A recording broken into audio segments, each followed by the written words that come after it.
English 121, Day 12, Formulating a Research Question, from the Allen and Bacon Guide, pages 574 and 575. When conducting research, your purpose in gathering sources is twofold. Your first purpose is to develop an answer to a research question by finding relevant information and data, and by synthesizing that information, blending it with your own thinking.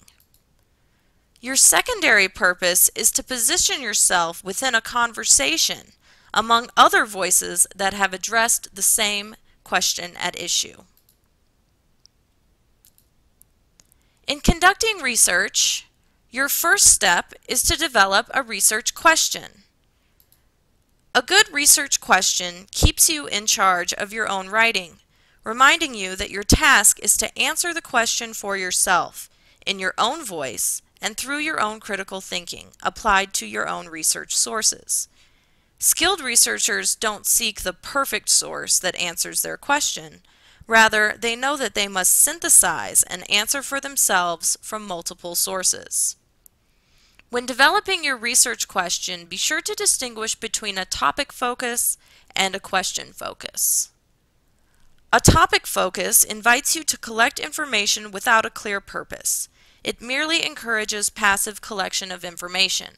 For example, you might choose the topic of illegal immigration when conducting your research.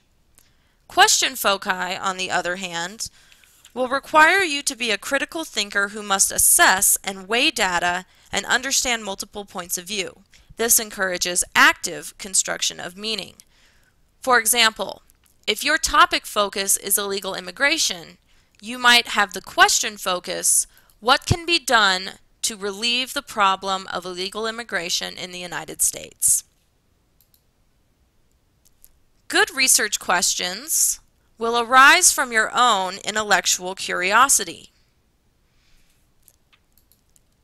Ask yourself, are you personally interested in the question?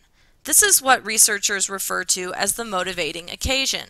For writer Michael Pollan, a lifelong interest in gardening is the motivating occasion for his book, The Omnivore's Dilemma. Also ask, is the question both problematic and significant? This is what your book refers to as exigency. A topic like illegal immigration is both problematic and significant right now. Also consider whether the question is limited enough for the intended length of your writing task. You wouldn't want to take on the entire issue of global warming, but rather narrow your focus to a more precise question. Also consider whether there is available information and a reasonable possibility of finding that information on the question based on the time and resources that you have available. For example, some information regarding topics that are focused on the military might be difficult to find information about, particularly if the information is controversial or even classified. Finally, ask whether the question is appropriate for your level of expertise. You wouldn't want to take on quantum physics if you didn't have any background knowledge on the subject simply because it's too complicated. So make sure you're dealing with an issue or topic that you will be able to understand. Apply these strategies in developing effective research questions, which is the first step in conducting effective research.